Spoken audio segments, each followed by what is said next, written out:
The sleek black Tesla sat motionless in the parking lot of Rodriguez Auto Repair, its owner pacing frantically beside it, while his 9-year-old daughter sat trapped in a broken wheelchair. Marcus Thompson, CEO of Thompson Industries, had never felt so powerless in his life. His $3,000 suit was wrinkled, his usually perfect hair disheveled, and his hands shook as he knelt beside Sarah's chair for the third time that morning, trying desperately to fix what he couldn't understand. The wheelchair's motor had died completely, leaving his daughter stranded, and every high-end repair service in Riverside was either closed or couldn't see them for days. In his desperation, Marcus had driven to the only place still open on a Sunday morning, a small garage on the wrong side of town that he'd never noticed before. What he didn't know was that the man working under the hood of a beat-up Honda Civic was about to change both their lives forever. Because sometimes the most valuable things in life can't be bought with money, and sometimes a simple act of kindness becomes the foundation for a miracle that neither wealth nor poverty could have predicted. Before we jump back in, tell us where you're tuning in from, and if this story touches you, make sure you're subscribed, because tomorrow I've saved something extra special for you. The morning sun cast long shadows across the cracked asphalt of Rodriguez Auto Repair as David Rodriguez emerged from beneath the Honda Civic, wiping grease from his calloused hands with a shop rag that had seen better days. The familiar smell of motor oil and metal shavings filled the air, a scent that had become as much a part of him as his own breath over the past 15 years. Sunday mornings were usually quiet in this part of Riverside, giving him precious time to catch up on the backlog of repairs that kept his small business barely afloat. The garage itself was modest, nothing more than a 2-bay operation with peeling paint and windows that needed replacing, but it was his, and more importantly, it was home to both him and his 16-year-old son Miguel. Dave had inherited the garage from his father-in-law after Maria's death 3 years ago, along with the mountain of debt that came with it. Every month was a struggle to keep the lights on and put food on the table, but he refused to give up. This place represented more than just a business, it was Miguel's future, his chance at something better. Dave had made a promise to his dying wife that their son would go to college, would have opportunities that neither of them had ever dreamed of, and he intended to keep that promise even if it meant working 18-hour days and surviving on coffee and determination. The sound of expensive tires on gravel made him look up from the engine bay. A Tesla Model S had pulled into his lot, its pristine black paint gleaming like liquid obsidian in the morning light. Dave frowned slightly. Vehicles like that didn't typically find their way to his neighborhood, let alone his garage. He watched as a well-dressed man in an obviously expensive suit stepped out of the driver's side, his movements sharp and agitated. But it was the passenger that made Dave's heart skip a beat. A young girl, maybe 9 or 10 years old, sat in a sleek electric wheelchair beside the car. Even from a distance, Dave could see the frustration on her face as she repeatedly pressed buttons on what appeared to be a control panel. The wheelchair wasn't moving, and the girl's shoulders sagged with disappointment. The man, presumably her father, was talking rapidly on his phone, his voice carrying across the lot with the kind of authority that came from being used to having problems solved immediately. Dave wiped his hands more thoroughly and walked toward them, his work boots crunching on the gravel. As he got closer, he could hear fragments of the phone conversation, words like unacceptable and I don't care what it costs and find someone who can fix this now. The man's face was flushed with frustration, and Dave could see the expensive watch on his wrist catching the sunlight as he gestured emphatically. "Excuse me," Dave said quietly, not wanting to interrupt but sensing the urgency of the situation. "Is everything all right?" The man looked up sharply, his dark eyes assessing Dave with the kind of quick evaluation that successful businessmen perfected over years of reading people. For a moment, Dave felt self-conscious about his grease-stained coveralls and worn work boots, but then he saw the desperation behind the man's polished exterior. "Her wheelchair," the man said, ending his phone call abruptly. "The motor died this morning, and apparently no one in this entire city can fix it on a Sunday." His voice carried frustration but also something deeper, a father's helplessness when his child was in need. Dave looked at the girl, who was watching their conversation with intelligent eyes. She had dark hair pulled back in a ponytail, and wore a bright purple t-shirt with a design he couldn't quite make out. Despite the situation, she managed a small smile when she caught him looking. "Hi," she said simply. "I'm Sarah, this is my dad Marcus. He's kind of freaking out." Marcus Thompson looked slightly embarrassed at his daughter's directness. "Marcus Thompson," he said, extending his hand. "I know this isn't exactly your area of expertise, but I'm desperate. Every wheelchair repair service is either closed or can't see us for days, and Sarah has physical therapy tomorrow morning. Dave shook the offered hand, noting the firm grip and the calluses that suggested this man wasn't just a desk jockey. Dave Rodriguez. Let me take a look at it. I can't promise anything, but I've worked on electric motors before. You'd do that? Marcus asked, and Dave could hear genuine surprise in his voice. Course, Dave replied, already kneeling beside Sarah's wheelchair. Hey there, Sarah. Mind if I take a look at what's going on here? Sarah's face lit up.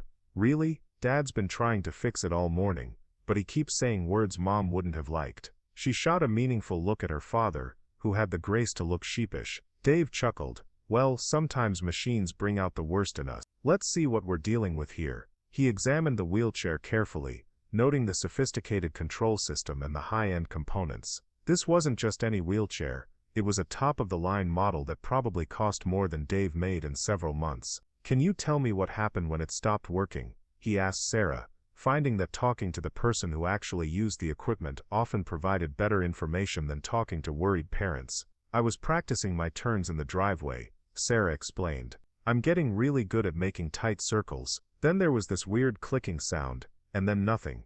The lights still work but it won't move at all. Dave nodded, his experienced ear already forming theories. Did the clicking sound happen when you were turning, or when you were going straight? When I was turning. Like click click click, then nothing.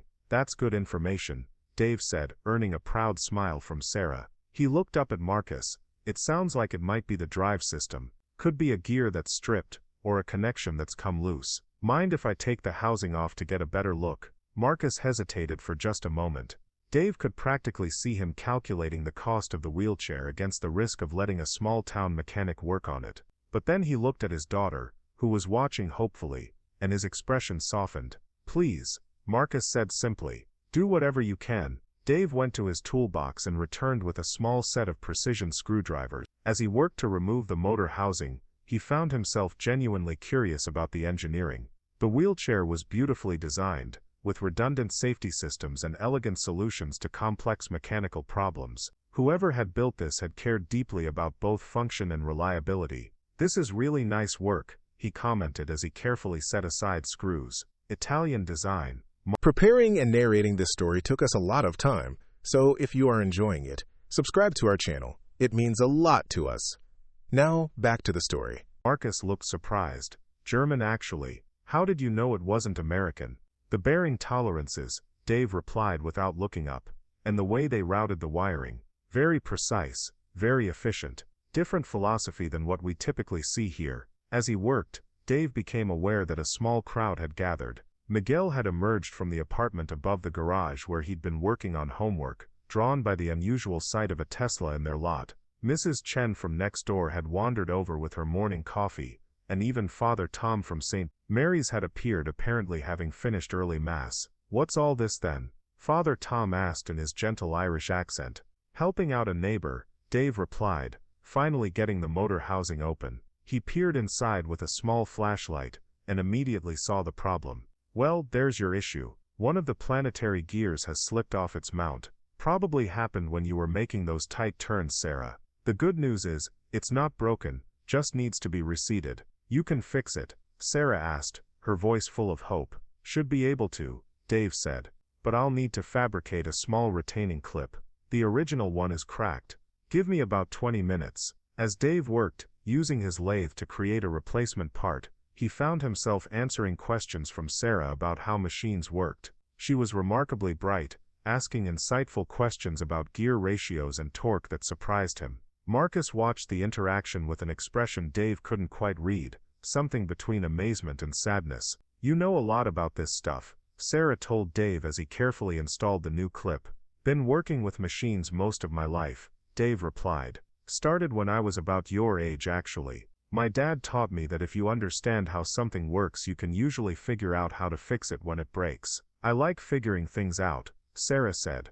I want to be an engineer when I grow up. I want to design things that help people. Dave smiled as he reassembled the motor housing.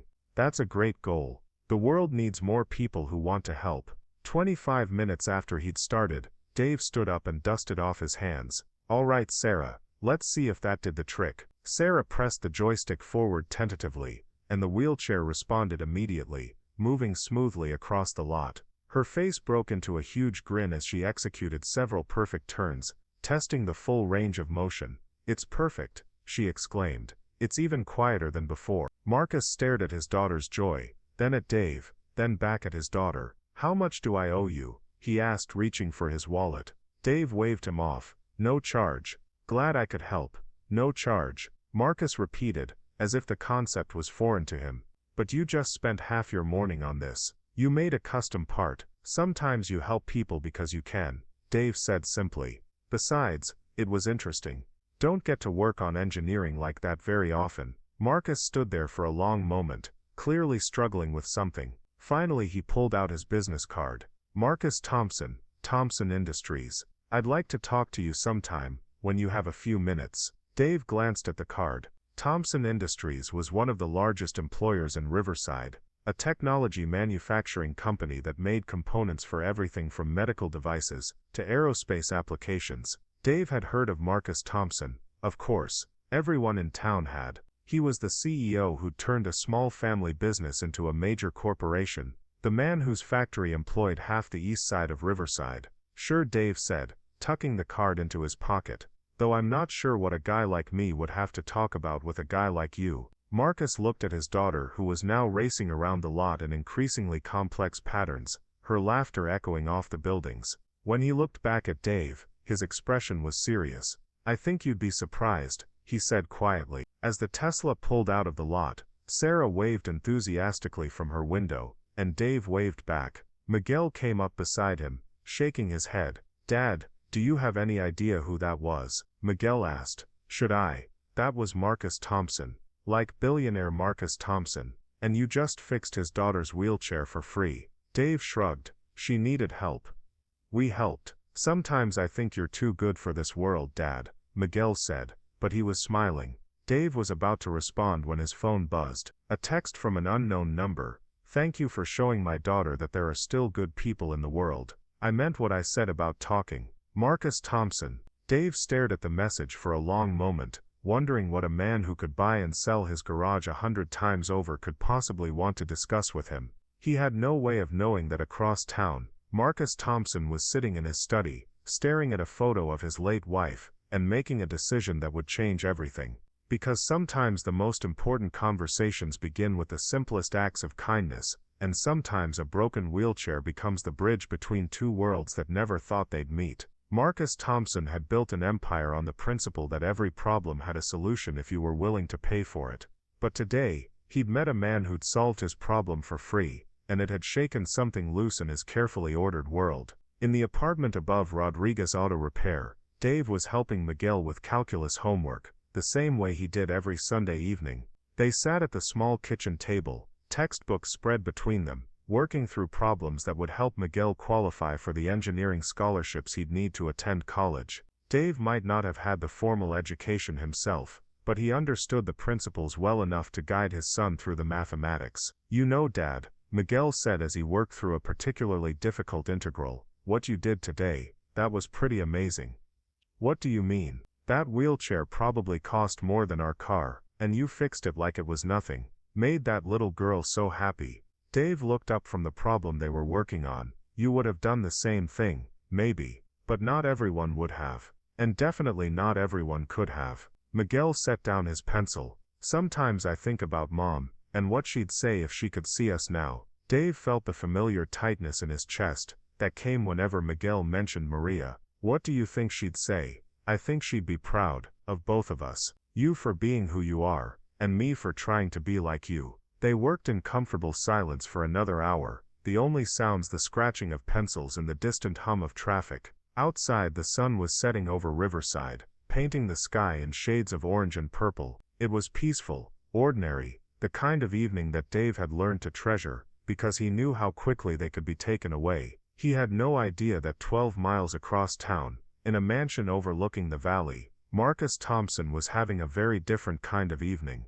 Marcus sat in his home office, surrounded by the trappings of success, awards and certificates and photos with politicians and celebrities, but his attention was focused on a simple business card in his hand, one that read Rodriguez Auto Repair in faded blue letters. Sarah was asleep upstairs, worn out from a day of testing her newly repaired wheelchair around their property. She'd been happier than Marcus had seen her in months, not just because her mobility was restored, but because of the interaction with Dave Rodriguez. The man had talked to her like she was just a regular kid, not a disabled child, or a rich man's daughter. He'd explained complex mechanical principles in ways she could understand, and he'd treated her curiosity with respect. Marcus thought about his own childhood, growing up in his father's machine shop, learning about tolerances and specifications, and the satisfaction that came from making something work better than it had before. When had he stopped getting his hands dirty? When had he stopped being the kind of man who helped strangers on Sunday mornings?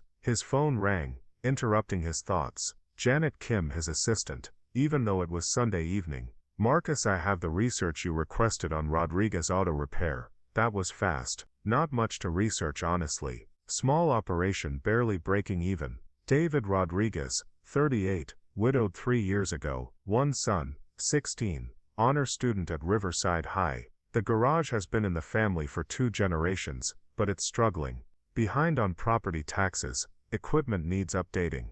Bank is considering calling the loan. Marcus absorbed this information quietly. What about Rodriguez himself? Clean record, well regarded in the community. Does a lot of volunteer work through St. Mary's. Customers seem to love him, but he doesn't charge enough to make a real profit. Classic case of a good man in a tough business. After Janet hung up, Marcus sat in his office for a long time thinking. He thought about Sarah's laughter that morning, and the way Dave Rodriguez had knelt beside her wheelchair without hesitation. He thought about the precision with which the man had diagnosed and fixed a complex problem, and the grace with which he'd refused payment. Most of all, he thought about the contrast between his own world of corporate meetings and profit margins, and the simple human decency he'd witnessed in that garage. An idea was forming in his mind, something that had been building since the moment Dave had waved off his offer of payment. It was audacious, probably crazy, and it would require him to step far outside his comfort zone.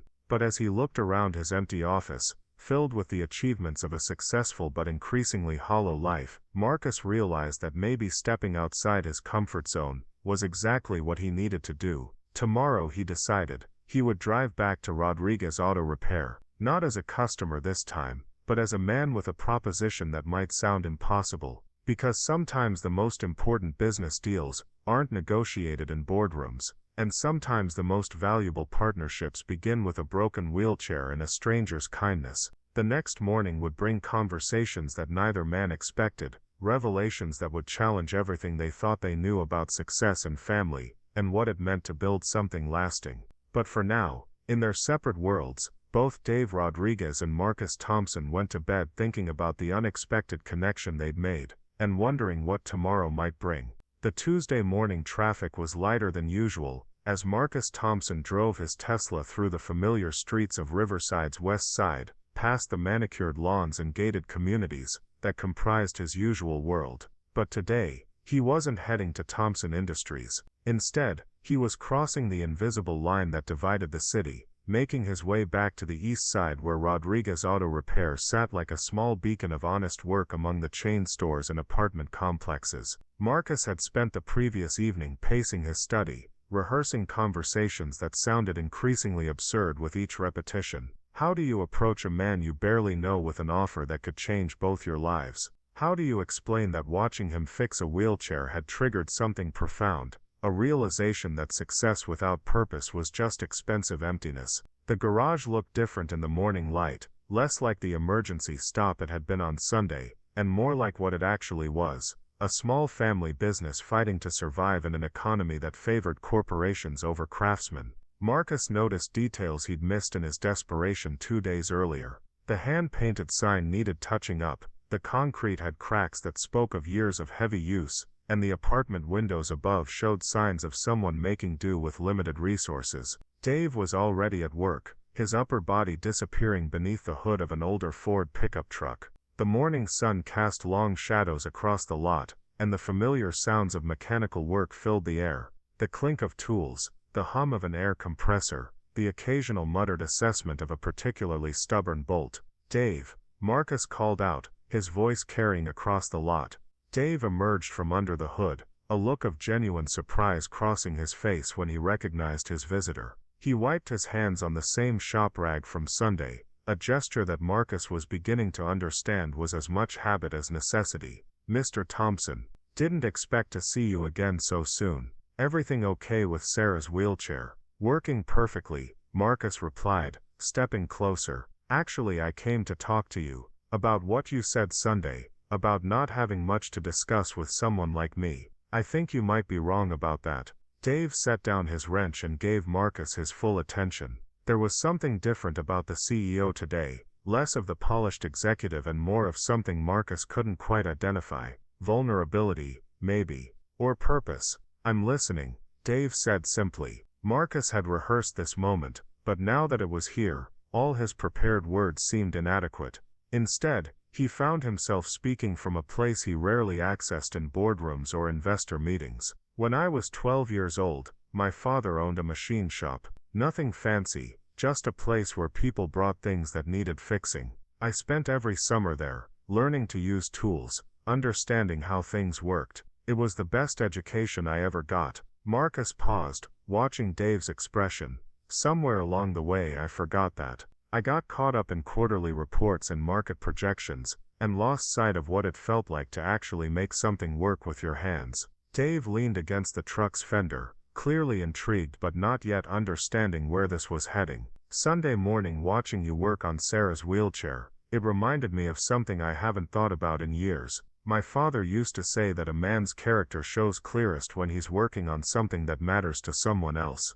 No profit motive, no recognition, just the satisfaction of solving a problem because it needs solving." "Your father sounds like a wise man," Dave said quietly. "He was. He also would have been ashamed of what I've become. Not the success, but the distance I've put between myself and the work that actually matters." Marcus took a breath, knowing he was about to cross a line he couldn't uncross. "Dave, I want to make you an offer. It's going to sound crazy, and you'll probably think I've lost my mind, but I need you to hear me out." Dave straightened, his expression growing more serious. "I'm listening." "I want you to come work for me." "Not as an employee, as a partner. I want to create a new division of Thompson Industries, focused on accessibility technology and adaptive equipment, medical devices, mobility aids, assistive technology for people with disabilities, and I want you to run it." The silence that followed was profound. Dave stared at Marcus as if trying to determine whether this was some kind of elaborate joke. In the distance, the sound of morning traffic provided a soundtrack to a conversation that neither man had anticipated. "I'm a mechanic," Dave said finally. "I fix cars and lawnmowers. I don't know anything about running a division of a major corporation. You know about problem solving. You know about making things work, and most importantly, you understand what it means to help people without expecting anything in return. Those are the qualities I need, the ones I seem to have lost somewhere along the way." Dave shook his head slowly. "Mr. Thompson, I appreciate what you're trying to do, but you don't know me. You saw me help your daughter one time. That doesn't qualify me to run anything." "Doesn't it?" Marcus stepped closer, his voice gaining intensity. "Dave, yesterday I called 6 different wheelchair repair services. 5 of them quoted me prices that would have paid your rent for 3 months, and none of them could see Sarah for at least a week. You diagnosed the problem in 5 minutes and fixed it in 20. You made a custom part on equipment that's probably older than my car, and you did it better than the original manufacturer. Then you refused payment because helping a child was reward enough." Dave looked uncomfortable with the praise. Anyone would have done the same thing. No, they wouldn't have, and that's exactly my point. Marcus pulled out his phone and showed Dave the screen. "This is Thompson Industries' annual revenue. Last year we made $2 billion manufacturing components for other people's innovations. We're incredibly good at making things cheaper and more efficient, but we haven't created anything truly meaningful in years. We've lost our soul, Dave. I want you to help me find it again." The weight of what Marcus was proposing began to settle between them. Dave looked around his garage, taking in the familiar surroundings that represented 3 generations of his family's work. The tools his grandfather had used, the customer photos on the wall, the apartment upstairs where he was raising Miguel. "Even if I wanted to, which I'm not saying I do, I couldn't just abandon this place. This garage is all Miguel and I have, It's our home. Marcus had anticipated this objection. The garage would become our research and development facility. We'd renovate it, upgrade the equipment, but keep it operational as a community service center. Miguel could work there part-time while he finishes school, and we'd establish a scholarship fund for his college education. Dave's eyes widened. You've really thought this through. I haven't been able to think about anything else since Sunday. Dave, I know this sounds insane. I know it's a huge leap of faith for both of us. But I watched my daughter's face light up when you explained how her wheelchair worked. I saw her excitement about engineering and problem solving, things I haven't been able to share with her because I've forgotten how to connect with that part of myself. You gave her something I can't buy, and I want to give you the resources to do that for thousands of other people. The sound of footsteps on gravel interrupted their conversation. Miguel appeared around the corner of the building, backpack slung over his shoulder, clearly heading to school. He stopped when he saw Marcus, recognition dawning on his face. Oh hey Mr. Thompson, how's Sarah's wheelchair working? Perfect, thanks to your father. Marcus studied the teenager, seeing intelligence and curiosity in his expression. Miguel, right. I understand you're interested in engineering. Miguel nodded enthusiastically.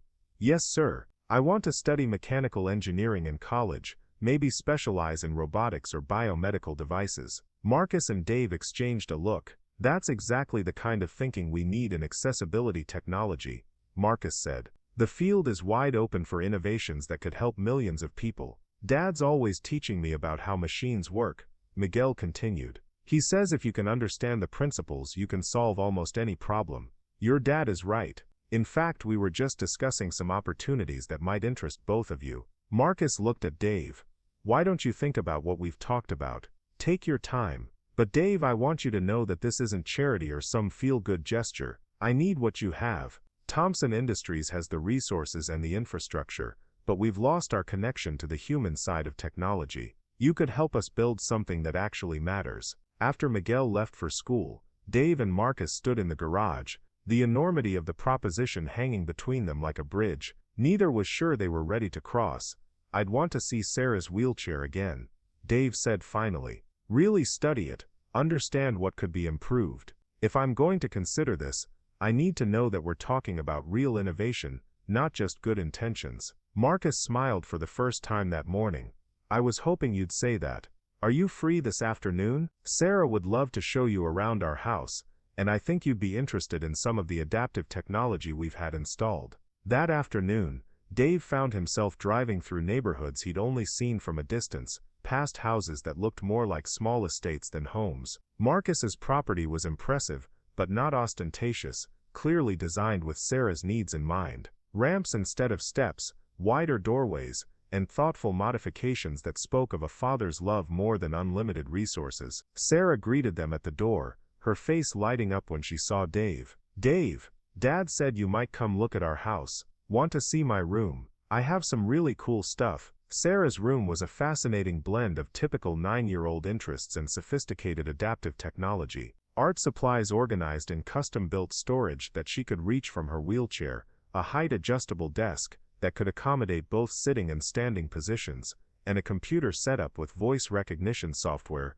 that allowed her to control various aspects of her environment. This is amazing, Dave said, genuinely impressed. Who designed all this?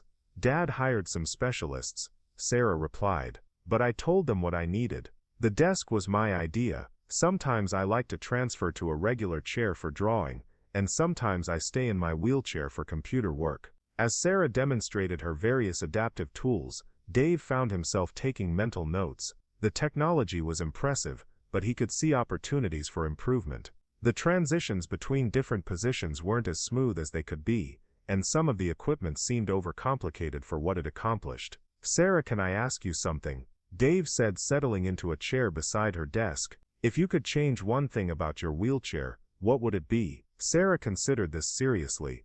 I wish it could go faster, not for racing or anything dangerous, but sometimes I feel like I'm holding everyone else back when we're walking together, and I wish it was quieter when I'm in class. Sometimes the motor makes noise and other kids notice. Dave nodded, filing away these insights. What about your other equipment? Anything that doesn't work quite the way you'd like? Well, Sarah said, lowering her voice conspiratorially, the bathroom grab bars are in weird places. The people who installed them must not have actually tried using them. And the ramp to our back deck is too steep when it's wet. Dad had to put non-slip strips on it, but it's still scary sometimes. These observations fascinated Dave. Here was real-world feedback from someone who actually lived with these accommodations every day, and he could already see potential solutions. More importantly, he was beginning to understand what Marcus meant about the human side of technology. Later, as they sat on the back deck overlooking the valley, Marcus and Dave watched Sarah practice wheelchair basketball shots at a hoop that had been installed at regulation height. She's determined to make the junior league next year, Marcus explained. Says she wants to prove that her wheelchair is just another piece of sports equipment. Smart kid, Dave observed. She's got good instincts about design too. Some of those suggestions she made could apply to a lot of adaptive equipment. Marcus turned to study Dave's profile. So what do you think? Still crazy? Dave was quiet for a long moment, watching Sarah make shot after shot with fierce concentration. It's definitely crazy. I'd be giving up everything I know, everything that's safe and familiar. Miguel and I would be entering a world we don't understand, making decisions that could affect thousands of people. But maybe that's exactly why it could work. Marcus, I've spent my whole life fixing things that other people designed. I've never had the chance to be involved from the beginning, to help create something from the ground up. And if what you're proposing is real, if we could actually improve lives for people like Sarah. Dave trailed off, the implications too large to fully grasp. It's real, Marcus said quietly. More real than anything I've worked on in years. Dave, I'm going to be honest with you. I don't know if this will work. I don't know if we can bridge the gap between corporate resources and community values, but I know that doing nothing isn't an option anymore. I want Sarah to grow up in a world where technology serves humanity, not the other way around. As the sun began to set over Riverside, painting the sky in shades of gold and crimson, Dave found himself imagining possibilities he'd never dared to consider. A workshop where practical experience met unlimited resources. A team dedicated to solving real problems for real people. The chance to build something that would outlast both of them, and make a difference in ways that quarterly profits never could. If I said yes, Dave said slowly, and I'm not saying I am, but if I did, I'd have conditions. Name them. Miguel finishes high school at Riverside. No private schools, no special treatment. He needs to understand where he comes from before he figures out where he's going. Marcus nodded. Agreed. The garage stays operational as a community service. People in this neighborhood need a place they can afford to get their cars fixed. That doesn't change. Absolutely. And I want to spend time with Sarah, really understand her needs and the needs of other kids like her, not just as research subjects, but as people who deserve equipment that works as well as it possibly can. I was hoping you'd say that. Dave stood up, extending his hand. Then I guess we have a deal, Mr. Thompson. Marcus shook the offered hand, feeling something shift inside his chest, a lightness he hadn't experienced in years. Call me Marcus. And Dave, thank you. I think you're about to help me remember who I used to be. As Dave drove home that evening, his mind raced with possibilities and concerns in equal measure. He was about to step into a world he didn't understand, partnering with a man he barely knew, on a venture that could either change everything or cost him everything. But as he thought about Sarah's determination, and Marcus's genuine desire to build something meaningful, he realized that some risks were worth taking, especially when they offered the chance to build a better world for the next generation. The next morning would bring new challenges, conversations with Miguel about their changing future, and the beginning of a partnership that would test everything both men thought they knew about business, family, and the power of human connection. But tonight, for the first time in years, Dave Rodriguez went to sleep believing that tomorrow might bring possibilities he'd never dared to imagine. The fluorescent lights of Thompson Industries' main conference room cast sharp shadows across the polished mahogany table, as Marcus Thompson faced his board of directors for what he knew would be one of the most challenging meetings of his career. Around the table sat 12 of the most successful business leaders in California, men and women who had helped build Thompson Industries into the manufacturing giant it had become. They were his advisors, his confidants, and today potentially his biggest obstacles. Let me make sure I understand this correctly, said Patricia Hendricks, the board's longest-serving member and Marcus's most trusted advisor. You want to create an entirely new division, partner with a mechanic who owns a failing garage, and pivot our focus toward a market sector we've never explored. All because he fixed your daughter's wheelchair for free. Marcus had anticipated this reaction, but hearing it laid out so starkly still made him wince. Patricia, I know how it sounds, but if you'd seen what I saw, if you understood the potential for what? Interrupted James Morrison, the board's financial chair. Marcus, we're talking about a massive capital investment in unproven technology, guided by someone with no corporate experience, targeting a market that may not even exist at the scale you're imagining. Marcus looked around the table, seeing skepticism in every face. These were people who had trusted his judgment for years, who had supported his vision when others doubted. Now he was asking them to take a leap of faith, based on a Sunday morning encounter that had shifted something fundamental in his understanding of what business could be. The assistive technology market is worth over $14 billion annually, and growing by 8% every year, Marcus said, pulling up the research Janet had compiled. But more importantly, it's a market driven by genuine human need, not manufactured demand. We have an opportunity to build something that makes a real difference. And you think this Rodriguez person is the key to that? Asked Sarah Chen, the newest board member and a tech industry veteran. Marcus' respectability in this field comes from medical device experience, FDA approvals, clinical trials. You're talking about bringing in someone whose greatest achievement is fixing wheelchairs in his garage. Marcus felt his patience beginning to fray, but he forced himself to remain calm. Sarah, have you ever used a wheelchair? Have you ever watched a child struggle with equipment that doesn't quite work the way it should? Dave Rodriguez has. He understands these devices from the user's perspective, not just the engineering specifications. That's not enough to justify this kind of investment, Morrison said firmly. Marcus, we respect your instincts, but this feels emotional rather than strategic. Maybe you should take some time. Let this idea develop more fully before we commit resources. The word emotional hung in the air like an accusation. Marcus realized that his colleagues saw his passion for this project as weakness, evidence that his judgment had been compromised by his personal situation.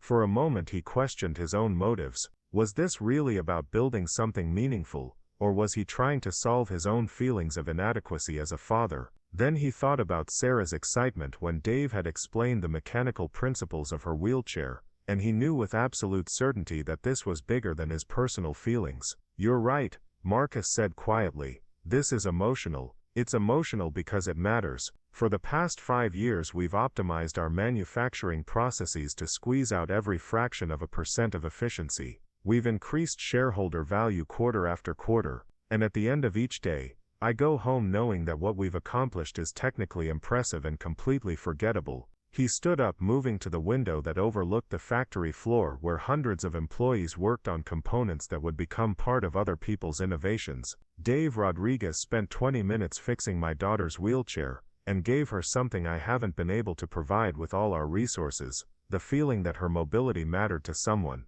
not as a market opportunity or a regulatory compliance issue, but as a fundamental human right that deserved the best engineering we could provide. Patricia leaned forward, her expression softening slightly. Marcus, we understand your desire to create something meaningful, but is this the right vehicle? Why not partner with an established medical device company? Why take the risk of building something from scratch? Because the established companies are thinking like we think, Marcus replied. They're focused on profit margins and market penetration. They're designing for insurance reimbursement rates rather than user experience. Dave asked my daughter what she would change about her wheelchair, and she gave him insights that none of our market research had captured. That's the perspective we need. The debate continued for another hour, touching on regulatory challenges, liability concerns, and competitive analysis. Marcus answered every question as thoroughly as he could, but he could see that the fundamental disconnect remained. His board saw risk where he saw opportunity, complexity where he saw clarity. Finally, Patricia called for a break. As the other board members filed out for coffee and private conversations, she approached Marcus with the direct manner that had made her invaluable over the years. Marcus, talk to me honestly. Is this about the business, or is this about Sarah? Marcus considered the question carefully. It's about both. Sarah opened my eyes to how inadequate our current approach is, but the business opportunity is real. Patricia, we have the manufacturing capability to revolutionize assistive technology. We have the resources to fund research and development that smaller companies can't afford. We could set new standards for quality and innovation in this field. And if it fails, if this Rodriguez person can't bridge the gap between good intentions and business reality, then we'll have tried something that mattered, and we'll know more about ourselves than we do right now. Marcus met her eyes. Patricia, how long has it been since we took a real risk, since we committed to something that wasn't guaranteed to succeed? When the meeting resumed, Marcus made one final appeal. I'm not asking you to approve this project based on sentiment. I'm asking you to approve a 6-month pilot program. Give me permission to establish the new division, hire Dave Rodriguez as a consultant, and develop prototypes for 3 adaptive technology products. At the end of 6 months we'll have real data, real products, and a real understanding of whether this direction makes sense. The vote was closer than Marcus had hoped but decisive enough to proceed. 7 votes in favor, 5 opposed, with Patricia casting the deciding vote after a long pause that seemed to stretch across the entire room. As the board members left the conference room, Marcus felt the weight of what he'd committed to settling on his shoulders. He had 6 months to prove that his Sunday morning revelation could translate into business success. 6 months to show that Dave Rodriguez could function in the corporate world without losing the qualities that made him valuable. 6 months to build something that honored both his father's legacy and his daughter's future. Meanwhile, across town, Dave Rodriguez was having his own challenging conversation. Miguel sat across from him at their small kitchen table, homework forgotten, staring at his father with an expression that cycled between excitement and concern. So let me get this straight, Miguel said slowly. Mr. Thompson wants to hire you to run a division of Thompson Industries. You'd be developing assistive technology, and I'd get a full scholarship to any college I want. That's the basic idea, Dave confirmed. But Miguel, this isn't guaranteed. It's a huge risk. We'd be giving up everything familiar for something completely unknown. Miguel was quiet for a long moment, processing the magnitude of what was being offered. Dad, what do you want to do? What do you mean? I mean, forget about what's safe or practical. What do you actually want to do? Dave looked around their small apartment, taking in the second-hand furniture and the photographs of Maria that still occupied places of honor on every surface. This had been their home for 3 years, the place where they'd learned to be a family of 2 instead of 3. It represented safety, familiarity, and memories he wasn't sure he was ready to leave behind. I want to build something that matters, Dave said finally. I want to create technology that actually helps people, not just generates profit. And I want to show you that it's possible to succeed without compromising who you are. Then why are you hesitating? Dave smiled at his son's directness. At 16, Miguel had already developed the kind of clarity that often took adults decades to achieve. Because I'm scared. This is way outside my comfort zone, Miguel. I know how to fix engines and fabricate parts. I don't know how to run a corporate division or manage budgets or navigate office politics. But you know how to solve problems, and you know how to treat people fairly. Aren't those the most important things? That evening, Dave called Marcus to accept the position formally. They spent 2 hours on the phone, discussing timelines and expectations and the 1,000 details that would need to be worked out. By the time they hung up, Dave felt simultaneously energized and terrified, like someone who had just agreed to climb a mountain without being entirely sure he knew how to use the equipment. The next few weeks passed in a blur of activity that left both men questioning whether they'd bitten off more than they could chew.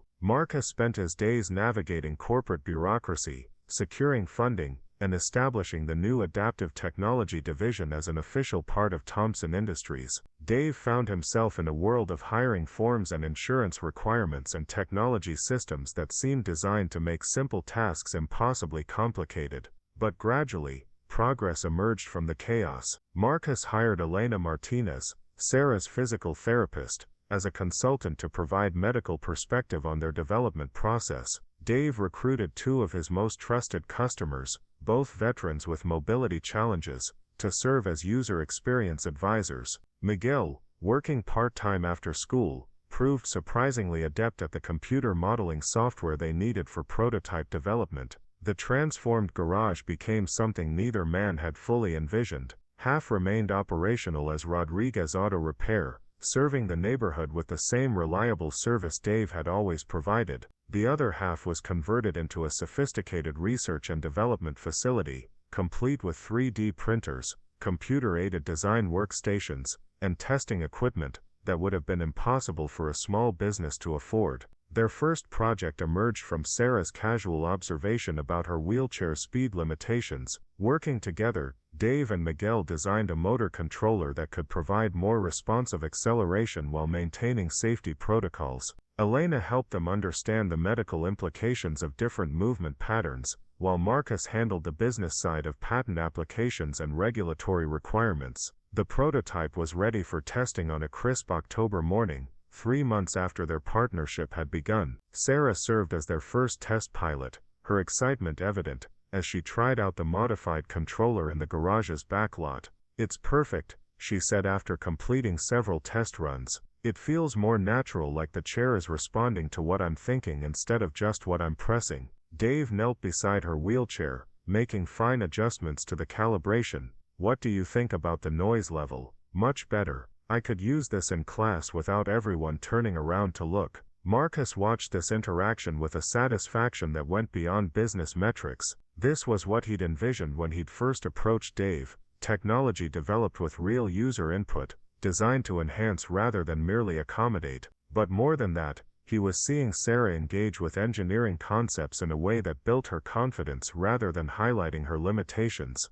"Dad," Sarah said later that afternoon, "I've been thinking about the basketball hoop project." Marcus and Dave exchanged glances. They'd been discussing the possibility of developing adjustable basketball systems for wheelchair users, but they hadn't mentioned it to Sarah. "What about it?" Marcus asked. "I think the height adjustment mechanism needs to be something I can operate myself. A lot of the systems I've seen require someone else to make the changes, which kind of defeats the purpose. If I'm going to practice, I need to be able to adjust the difficulty level independently." Dave smiled, recognizing the same problem-solving instinct he'd been trying to nurture in Miguel. "That's excellent thinking, Sarah. How do you imagine that would work?" As Sarah described her ideas for a user-controlled basketball system, complete with safety features and easy height transitions, Marcus realized that their project was succeeding in ways he hadn't anticipated. They weren't just developing products, they were fostering a new generation of innovators who understood technology from the user's perspective.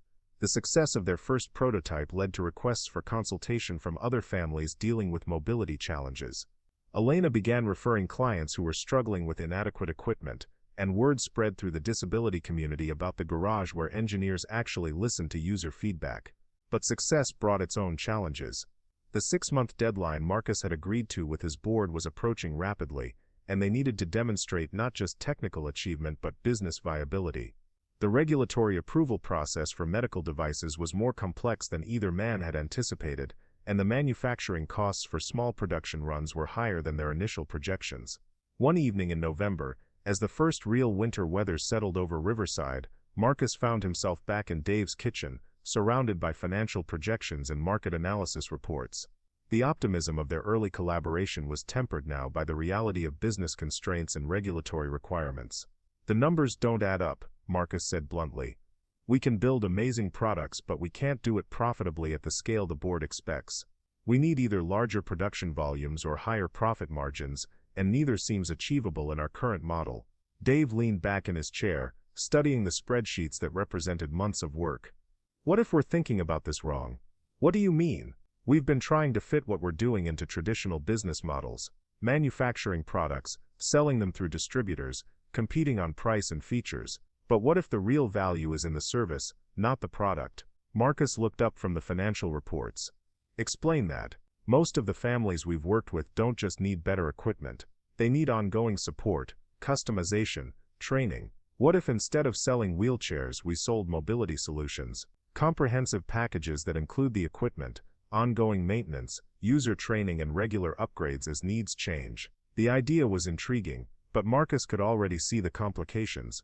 That would require a completely different business model. Service contracts instead of one-time sales, ongoing relationships instead of transactions. Right. Which means we'd need fewer customers to achieve the same revenue, but we'd need to deliver much more value to each customer. They talked until well past midnight, sketching out concepts for a service-based approach to assistive technology. By the time Marcus drove home, they had the framework for a business model that was either revolutionary or completely unworkable, and neither man was sure which. The next morning brought a phone call that would test everything they'd built together. Patricia Hendrick's voice was tense as she delivered news that Marcus had been dreading. The FDA has questions about our motor controller prototype. They want additional safety testing before they'll consider approval. We're looking at least 6 more months of development time, and probably significant additional costs. Marcus closed his eyes, feeling the weight of responsibility settling on his shoulders. How much additional cost? Minimum $200,000 for the testing. Probably closer to $500,000 if they require comprehensive clinical trials. The silence stretched between them. Marcus knew what Patricia was thinking, what the board would say when this news reached them. They were 3 months into their 6-month trial period, and they were about to face a major setback that would consume resources without generating revenue. Marcus, Patricia said gently, maybe it's time to reconsider this direction. You've proven that the technology is possible. Maybe now you should partner with an established medical device company that can handle the regulatory process. That would mean giving up control of the project. It would mean Dave's insights get filtered through corporate bureaucracy. It would mean Dave's insights reach the market instead of getting stuck in development hell. Marcus knew she was right, but he also knew that conventional partnerships would compromise everything that made their approach different. The question was whether he was willing to risk the entire project to maintain control, or whether he could find a way to preserve their values while accepting the practical limitations of their situation. That evening, as Marcus sat in his study staring at financial projections that seemed to mock his optimism, he realized that the next conversation with Dave Rodriguez would determine not just the future of their business partnership, but whether his vision of meaningful technology could survive contact with business reality. The December rain drummed against the windows of Rodriguez Auto Repair as Dave stared at the FDA rejection letter for the 3rd time, hoping the words might somehow rearrange themselves into something more encouraging. The motor controller that had worked flawlessly for Sarah and their other test users was deemed insufficient for commercial approval without extensive additional testing that would cost more than their entire development budget. Marcus sat across from him at the small table they'd set up in the corner of the garage, his usually confident demeanor replaced by something Dave had never seen before: defeat. The 6-month deadline was only 8 weeks away, and instead of celebrating their success, they were confronting the possibility that their partnership might end before it had truly begun. I should have known this would happen, Marcus said quietly. I got caught up in the vision and forgot about the reality of regulatory approval.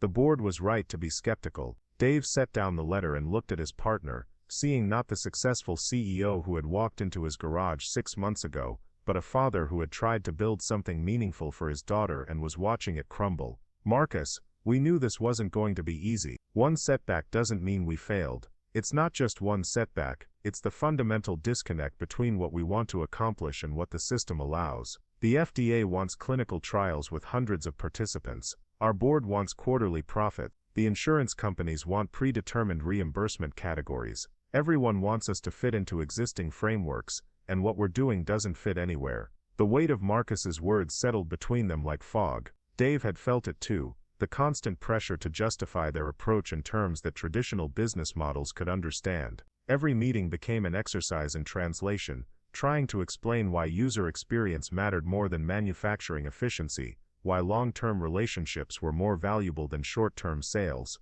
Maybe, Dave said slowly, the problem isn't that we don't fit existing frameworks. Maybe the problem is that the existing frameworks are broken. Marcus looked up sharply. What do you mean? Think about it. Sarah gets better mobility from a motor controller we developed in 6 weeks than from equipment that took years to get FDA approval. Mrs. Patterson down the street has been waiting 8 months for insurance approval for a wheelchair lift that we could have built and installed in a weekend. The system isn't just inefficient, it's actively preventing people from getting the help they need. So what are you suggesting? Dave stood up and walked to the whiteboard where they'd been sketching design concepts. What if we stopped trying to work within the system and started building around it? I don't follow. Dave picked up a marker and began drawing. Look. The FDA regulates medical devices. Insurance companies reimburse for approved treatments. Manufacturers focus on products they can mass produce. But what if we focused on education and empowerment instead? He drew a simple diagram showing connections between families, local mechanics and support networks. What if instead of trying to manufacture the perfect wheelchair, we taught people how to? The December rain drummed against the windows of Rodriguez Auto Repair as Dave stared at the FDA rejection letter for the third time, hoping the words might somehow rearrange themselves into something more encouraging. The motor controller that had worked flawlessly for Sarah and their other test users was deemed insufficient for commercial approval without extensive additional testing that would cost more than their entire development budget. Marcus sat across from him at the small table they'd set up in the corner of the garage, his usually confident demeanor replaced by something Dave had never seen before: defeat. The 6-month deadline was only 8 weeks away, and instead of celebrating their success, they were confronting the possibility that their partnership might end before it had truly begun. "I should have known this would happen," Marcus said quietly. "I got caught up in the vision and forgot about the reality of regulatory approval. The board was right to be skeptical." Dave set down the letter and looked at his partner, seeing not the successful CEO who had walked into his garage 6 months ago, but a father who had tried to build something meaningful for his daughter and was watching it crumble. "Marcus, we knew this wasn't going to be easy. One setback doesn't mean we failed. It's not just one setback, it's the fundamental disconnect between what we want to accomplish and what the system allows. The FDA wants clinical trials with hundreds of participants. Our board wants quarterly profits. The insurance companies want predetermined reimbursement categories. Everyone wants us to fit into existing frameworks, and what we're doing doesn't fit anywhere." The weight of Marcus's words settled between them like fog. Dave had felt it too, the constant pressure to justify their approach in terms that traditional business models could understand. Every meeting became an exercise in translation, trying to explain why user experience mattered more than manufacturing efficiency, why long-term relationships were more valuable than short-term sales. "Maybe," Dave said slowly, "the problem isn't that we don't fit existing frameworks. Maybe the problem is that the existing frameworks are broken." Marcus looked up sharply. "What do you mean?" "Think about it. Sarah gets better mobility from a motor controller we developed in 6 weeks than from equipment that took years to get FDA approval. Mrs. Patterson down the street has been waiting 8 months for insurance approval for a wheelchair lift that we could have built and installed in a weekend. The system isn't just inefficient, it's actively preventing people from getting the help they need. So what are you suggesting?" Dave stood up and walked to the whiteboard where they'd been sketching design concepts. "What if we stopped trying to work within the system and started building around it?"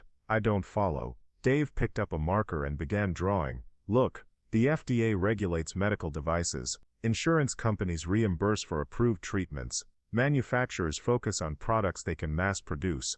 But what if we focused on education and empowerment instead?" He drew a simple diagram showing connections between families, local mechanics and support networks. "What if instead of trying to manufacture the perfect wheelchair, we taught people how to modify and maintain their existing equipment? What if we created a network of local workshops where families could get real-time support and customization?" Marcus studied the diagram, his expression shifting from confusion to intrigue. "You're talking about distributed manufacturing, local production instead of centralized assembly lines." "Exactly. We don't need FDA approval to teach someone how to adjust their wheelchair's motor timing. We don't need insurance reimbursement to show a parent how to modify their child's desk height. We need knowledge transfer, not product sales." The idea was radical, completely outside the corporate model that Marcus had spent his career mastering. Instead of building a company that manufactured products, they would build a network that manufactured solutions. Instead of customers, they would have partners. Instead of sales transactions, they would have ongoing relationships. The regulatory burden would be minimal, Dave continued, warming to the concept. "We're not selling medical devices, we're providing education and support services. The liability issues are completely different. And the scalability is potentially unlimited because we're not constrained by manufacturing capacity." Marcus walked to the window, staring out at the rain-soaked street while processing the implications. The board would hate this. There's no clear revenue model, no way to project quarterly earnings. It's not a business plan they'd recognize. "Which might be exactly what we need," Dave replied. "Marcus, traditional business models are failing people like Sarah. Maybe it's time to try something that's never been done before." The sound of footsteps on the gravel outside interrupted their conversation. Through the rain-streaked window, they could see a familiar figure approaching the garage. Elena Martinez, Sarah's physical therapist, was hurrying through the downpour with a folder clutched against her chest. "Elena," Dave called out as she reached the door. "Come in, get out of this rain." "What brings you here?" Elena shook the water from her jacket and held up the folder. I've been thinking about our conversation last week, about the challenges you're facing with regulatory approval. I might have an idea that could help. She opened the folder and spread several documents across their table. These are case studies from pilot programs in Minnesota and Oregon. Community-based assistive technology initiatives that are operating successfully outside traditional medical device frameworks. Marcus leaned forward, studying the papers. How are they handling liability and safety concerns? They're operating as educational cooperatives, Elena explained. Instead of selling devices, they're teaching people to become their own assistive technology specialists. The participants learn basic engineering principles, safety protocols, and maintenance techniques. They take responsibility for their own modifications under the guidance of trained instructors. Dave felt a surge of excitement as he recognized elements of his own thinking reflected in these real-world examples. What kind of outcomes are they seeing? Remarkable ones. User satisfaction rates are consistently higher than with commercial products, maintenance costs are significantly lower, and the participants report feeling more confident and independent. But the most interesting finding is that they're innovating faster than traditional manufacturers. When users understand the underlying principles, they come up with solutions that engineers sitting in corporate offices would never imagine. Marcus was quiet for a long moment, absorbing the implications. Elena, how would something like this work practically? How do you ensure quality and safety without traditional oversight? The same way we ensure safety in any community-based activity, she replied. Training, certification, peer review, and gradual skill development. These programs start participants with simple modifications and gradually work up to more complex projects as they demonstrate competency. The safety record is actually better than commercial alternatives because the users understand their equipment intimately. Over the next 2 hours, Elena walked them through case studies, outcome data, and operational models that had been quietly revolutionizing assistive technology in other parts of the country. The numbers were compelling, but what struck Dave most powerfully was the philosophical shift these programs represented. Instead of treating people with disabilities as consumers of technology, they were empowering them to become creators and innovators. There's something else, Elena said as their conversation wound down. I've been talking to families in our community about the challenges they face with equipment and support. Would you be interested in hearing from them directly? Dave and Marcus exchanged glances. Absolutely, Dave said. The following Saturday, Elena organized what she called a listening session in the community room at St. Mary's Church. Word had spread through the disability community about the work happening at Rodriguez Auto Repair, and 12 families showed up to share their experiences and frustrations. Maria Santos arrived with her teenage son Carlos, who had been paralyzed in a diving accident 2 years earlier. The wheelchair the insurance company provided is functional, she explained, but it doesn't fit him properly. He's 6'4", and the back support hits him at the wrong angle. We've been fighting for months to get approval for a custom modification. Robert Chen, a veteran who had lost his leg in Afghanistan, brought photos of adaptive equipment he'd built himself. The prosthetic the VA gave me works fine for walking on flat surfaces, but I wanted to get back into rock climbing.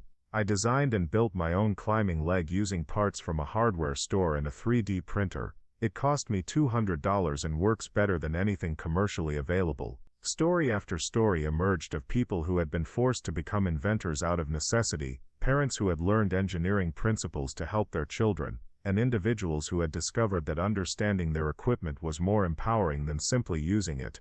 What we need, said Janet Kim, mother of a child with cerebral palsy, is a place where we can learn these skills systematically, somewhere we can bring our ideas and get help turning them into reality, somewhere that treats us as partners in the process instead of passive recipients of predetermined solutions. As Dave listened to these stories, he realized that what they were describing wasn't just a business opportunity, it was a community need that had been ignored by traditional approaches to assistive technology. These families weren't asking for charity or sympathy, they were asking for knowledge, tools, and support to solve their own problems. After the families left, Dave, Marcus, and Elena sat in the empty community room surrounded by notes and ideas that had emerged from the conversation. I know what we need to do, Dave said finally.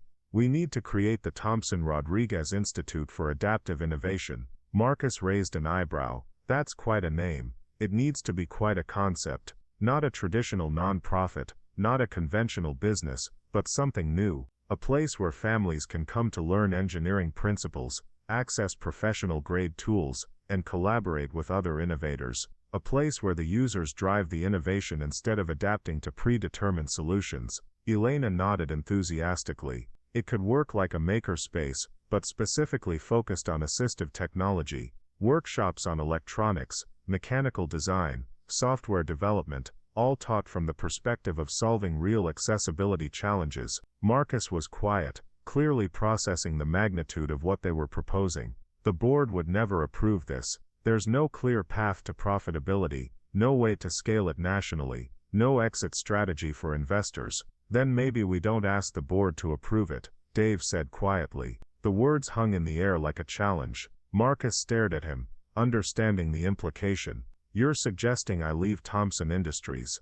I'm suggesting you choose between building something meaningful and protecting something safe. Marcus, 6 months ago you told me you wanted to remember who you used to be. This is who you used to be, someone who cared more about solving problems than managing quarterly projections. The silence stretched between them, heavy with the weight of a decision that would change everything. Marcus thought about his father's machine shop, about the satisfaction of building something useful with his own hands. He thought about Sarah's excitement when she'd tested their motor controller, and about the families who had shared their stories that afternoon. If I did this, Marcus said slowly, if I actually walked away from Thompson Industries to build this institute, I'd be giving up everything I've worked for. The salary, the status, the security, you'd be trading those things for something else, Dave replied. The chance to build something that matters, the opportunity to solve problems that actually need solving, the possibility of creating a legacy that goes beyond quarterly earnings reports. Marcus walked to the window of the community room, looking out at the neighborhood where families struggled daily with equipment that didn't quite meet their needs. How would we fund something like this? Without corporate backing, where would the money come from? We start small, Elena suggested. One workshop, basic tools, a few families. We prove the concept works, then build from there. There are grants available for community development projects, foundations that support disability advocacy, crowdfunding possibilities. Dave nodded. And we don't need to replace the entire system immediately. We just need to demonstrate that there's a better way. Once people see what's possible, the demand will create its own funding mechanisms. That evening Marcus drove home through the rain, his mind churning with possibilities and concerns in equal measure. The safe path was clear: apologize to the board for the FDA setback, wind down the adaptive technology division, and return to the comfortable predictability of manufacturing components for other people's innovations. But the safe path felt like betrayal now, not just of Dave's trust, but of his own rediscovered sense of purpose. Sarah was waiting for him when he arrived home, her homework spread across the kitchen table. She looked up as he entered, immediately sensing his troubled mood. "Dad, is everything okay? You look worried." Marcus sat down beside her, studying her face in the warm kitchen light. "Sarah, can I ask you something important?" "Of course. If you had to choose between being safe and being useful, which would you pick?" Sarah considered this with the seriousness she brought to all meaningful questions. "Can't you be both?" "Sometimes, but not always. Sometimes being really useful means taking risks that aren't completely safe. Like when Dave decided to help us, even though he didn't know if he could fix my wheelchair." Marcus smiled at his daughter's insight. "Exactly like that. Then I'd choose useful," Sarah said without hesitation. "Being safe doesn't help anyone else. Being useful means you can make things better for people." Later that night, Marcus called Dave to arrange a meeting for the following morning. There were details to work out, plans to make, and a future to design that neither of them fully understood yet. But for the first time since the FDA rejection letter had arrived, Marcus felt something approaching excitement about what came next. The December rain continued to fall on Riverside, washing away the remnants of autumn, and preparing the ground for whatever would grow in the spring. In a small garage on the east side of town, two men who had started as strangers were about to become something unprecedented, partners in a venture that prioritized purpose over profit, community over commerce, and human dignity over market efficiency. The conversation they would have the next morning would set in motion a series of events that would transform not just their own lives, but the lives of hundreds of families who had been waiting for someone to listen to their needs with both compassion and competence. Sometimes the most important revolutions begin, not with grand pronouncements, but with simple decisions to choose service over safety and usefulness over comfort. The Thompson Rodriguez Institute for Adaptive Innovation existed only in their imagination, but already it represented something powerful, the possibility that technology could serve humanity instead of the other way around, and that the most meaningful partnerships were built not on contracts, but on shared commitment to making the world a little more accessible for everyone. The morning sun cast long shadows across the empty parking lot of Thompson Industries as Marcus walked toward the building for what he knew would be the most difficult conversation of his professional life. His resignation letter sat in his briefcase, carefully crafted to explain his decision without burning bridges or disparaging the company he had helped build. But explaining his choice to the board of directors would require more than a formal letter. It would require them to understand a transformation they had watched happen but never truly comprehended. The executive conference room felt different as Marcus entered, the familiar mahogany table and leather chairs suddenly seeming like artifacts from someone else's life. Patricia Hendricks was already there, along with the other board members who had gathered for what they assumed would be a strategy session about salvaging the adaptive technology division. Their expressions ranged from sympathetic to skeptical, but none of them appeared prepared for what Marcus was about to tell them. Before we discuss the FDA's situation, Marcus began, I need to share something with all of you. This morning I submitted my resignation as CEO of Thompson Industries.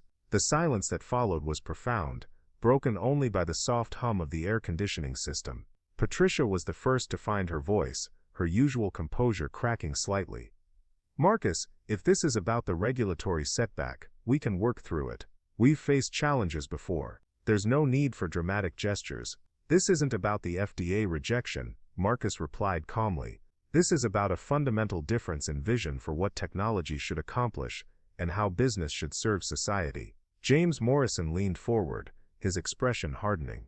Marcus, you have a fiduciary responsibility to this company and its shareholders. You can't just abandon that because you've had some kind of midlife crisis. The accusation stung, but Marcus had anticipated it.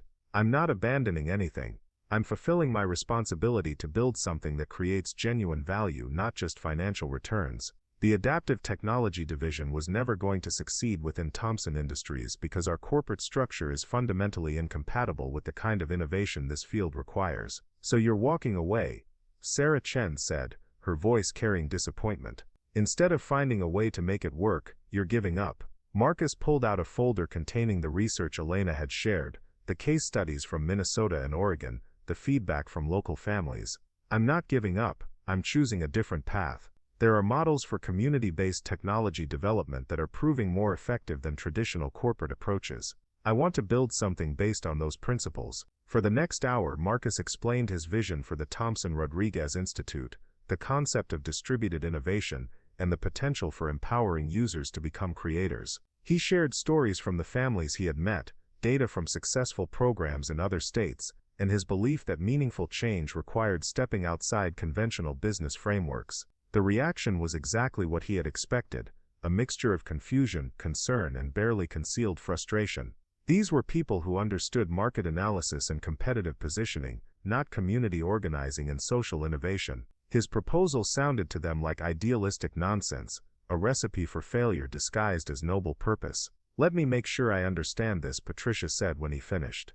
You're leaving a multi-million-dollar CEO position to start what is essentially a non-profit organization with a man whose primary qualification is fixing cars. I'm leaving a position that required me to optimize profit margins to start an organization that will optimize human potential, Marcus corrected. And Dave Rodriguez's qualifications include problem-solving skills, community trust, and a commitment to service that has never wavered despite financial hardship. The debate continued for another hour, touching on legal obligations, transition timelines, and the practical implications of Marcus's departure. By the time the meeting ended, Marcus felt drained but certain. He had made his choice, and while it would cost him financially and professionally, it aligned with values he had rediscovered through his partnership with Dave. Meanwhile, across town, Dave was having his own challenging conversation with Miguel, who had been unusually quiet since learning about his father's decision to leave the relative security of the Thompson Industries partnership. Dad, Miguel said as they worked together in the garage, are you sure about this? I mean, Mr. Thompson's offer was really generous. Full scholarship, guaranteed job after college, all the security we've never had. Dave paused in his work on Mrs.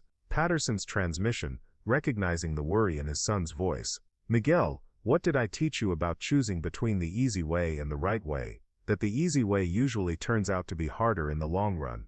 Miguel replied automatically, then frowned. But Dad, this isn't just about us anymore. If you're wrong about this institute idea, it affects all the families who are counting on you. The observation was mature beyond Miguel's 16 years, and it highlighted the weight of responsibility Dave felt every time he thought about the families who had shared their stories at the listening session.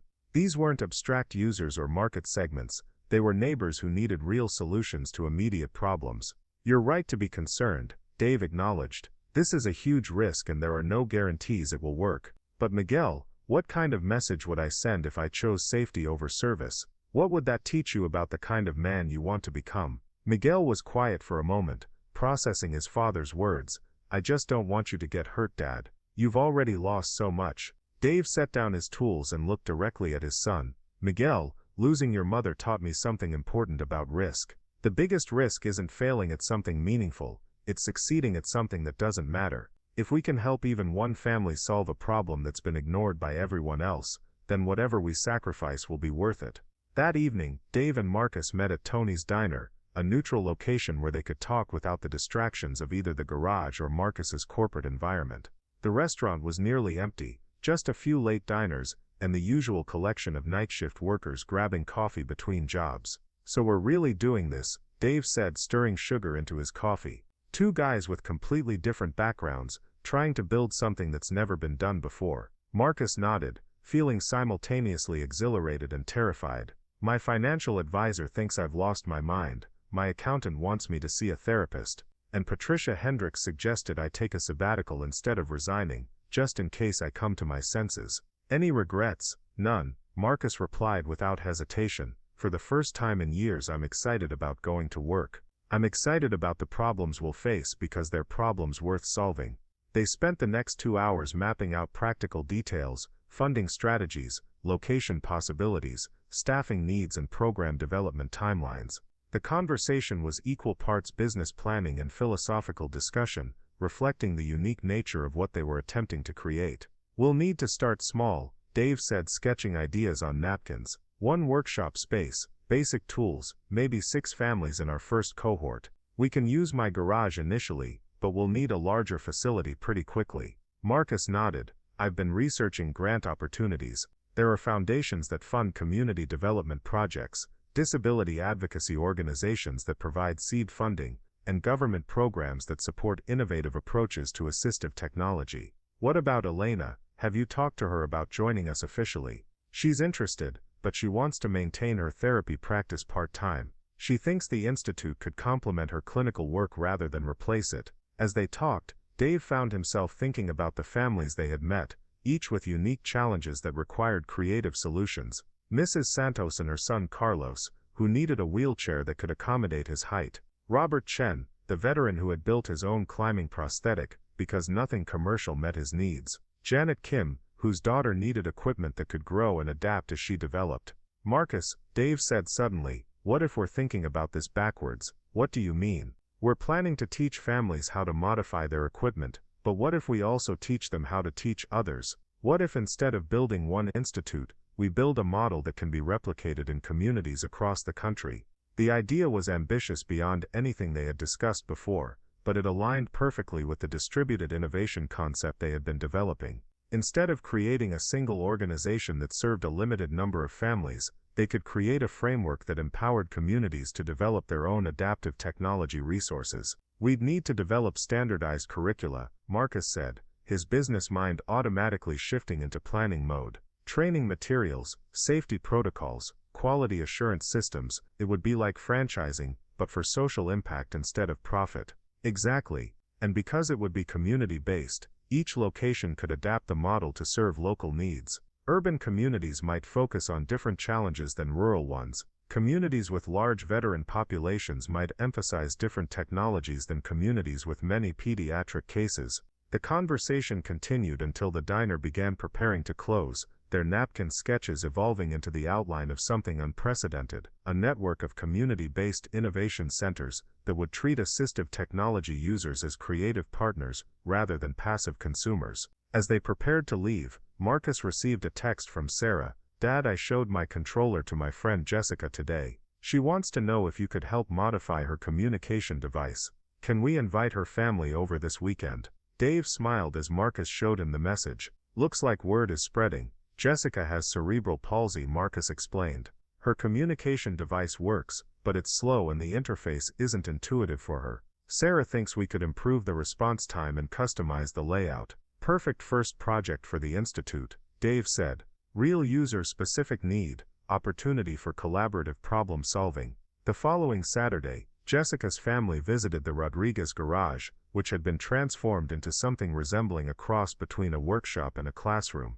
Elena was there to provide medical perspective, Miguel contributed computer programming skills, and Sarah served as both user advocate and peer supporter. Jessica herself was 12 years old, bright and articulate, despite the challenges posed by her communication device. She demonstrated the current system for the group, pointing out delays and interface problems that made conversation frustrating.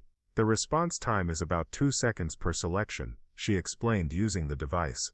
"That doesn't sound like much, but it makes me feel like I'm always behind the conversation." Dave studied the device, noting its sophisticated software but outdated hardware. "Jessica, if you could design the perfect communication system, what would it look like?" Over the next 3 hours, Jessica worked with the team to redesign both the hardware interface and software configuration of her communication device. Miguel wrote code to improve response times, Elena ensured that the modifications maintained therapeutic value, and Dave fabricated physical improvements to the button layout and mounting system.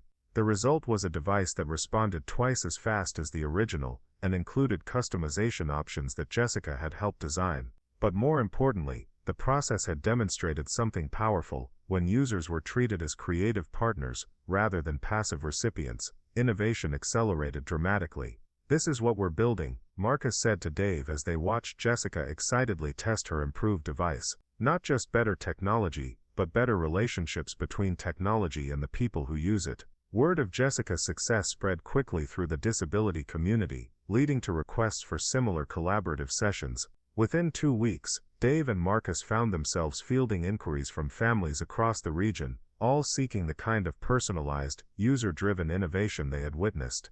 The demand confirmed what they had suspected. There was a massive unmet need for adaptive technology solutions that prioritized user experience over manufacturing efficiency. Traditional companies couldn't serve this need, because their business models required standardization and scale. But a community-based approach could provide exactly the kind of customization and collaboration that families were seeking. "We're not ready for this level of demand," Dave admitted as they reviewed the latest list of requests. "We need more space, more equipment, more trained facilitators, and more funding," Marcus added. "But I think the demand itself might be the solution. If we can demonstrate clear outcomes and community impact, the funding will follow." They spent the next month documenting their processes, measuring outcomes, and developing replicable frameworks for the collaborative innovation sessions. The data was compelling. User satisfaction rates exceeded 95%, modification costs were significantly lower than commercial alternatives, and participants reported increased confidence and independence. More importantly, families who had participated in the sessions began referring others, creating a network effect that organic marketing could never have achieved. The Institute wasn't just providing services, it was building community among people who had often felt isolated by their unique challenges. As winter began to give way to spring, Dave and Marcus realized that their leap of faith was beginning to show signs of success. They had proven that their approach could work on a small scale, and they had built the foundation for something that could potentially transform how society approached assistive technology. But success brought new challenges, scaling their operation without losing the personal touch that made it effective, maintaining quality while serving more families, and developing sustainable funding mechanisms that didn't compromise their community-focused mission. The next phase of their journey would test everything they had learned about partnership, innovation, and the power of treating people as creative partners in solving their own challenges. But for now, in a garage that had become a symbol of what was possible when business served humanity instead of the other way around, two men who had started as strangers were building something that neither could have imagined alone. The spring morning arrived with unusual warmth for March in Riverside, as if nature itself was celebrating the transformation taking place at what had once been a simple auto repair garage. Dave Rodriguez stood in the expanded workshop space, watching Elena Martinez demonstrate proper lifting techniques to a group of parents who were learning to modify their children's mobility equipment. The scene would have been impossible to imagine 8 months earlier, but it had become as natural as breathing. Miguel, now a confident 17-year-old, who balanced high school coursework with his role as the institute's lead programming instructor, was working with 3 teenagers to develop custom software interfaces for their communication devices. His easy rapport with the students reflected both his technical skills and his understanding of what it meant to grow up in a family that had to fight for every accommodation. In the corner of the workshop, Sarah Thompson sat with Jessica and 2 other children, all of them sketching designs for a collaborative art project that would demonstrate the creative potential of adaptive technology. Their laughter echoed through the space, a sound that Marcus never tired of hearing, as he reviewed funding proposals at his makeshift desk. The Thompson Rodriguez Institute for Adaptive Innovation had grown far beyond what either founder had envisioned. What had started as a partnership between 2 unlikely collaborators had evolved into a community resource that served 43 families across 3 counties. But more than the numbers, it was the stories that convinced Dave and Marcus they had chosen the right path. There was Robert Chen, the veteran who had not only perfected his climbing prosthetic, but had become a mentor for other amputee athletes. Maria Santos had learned enough about wheelchair mechanics to start her own small business providing maintenance and modifications for other families. Janet Kim's daughter had progressed from using adaptive equipment to designing improvements that were now being tested by other children with similar challenges. Each success story reinforced the central philosophy that had guided their work from the beginning: people were not problems to be solved, but partners in creating solutions. The Institute didn't provide assistive technology, it empowered people to become their own technology innovators. But success had brought complications that neither Dave nor Marcus had fully anticipated. The demand for their services had grown faster than their ability to serve it, creating waiting lists that left families frustrated and volunteers overwhelmed. Local government officials had begun asking questions about permits and liability insurance, and most challenging of all, their funding model remained precarious, dependent on grants that required constant renewal and reporting. The morning's calm was interrupted by the arrival of an unexpected visitor. A sleek black sedan pulled into the parking lot, and a woman in an expensive business suit emerged, carrying a briefcase and the confident bearing of someone accustomed to getting what she wanted. "Mr. Thompson, Mr.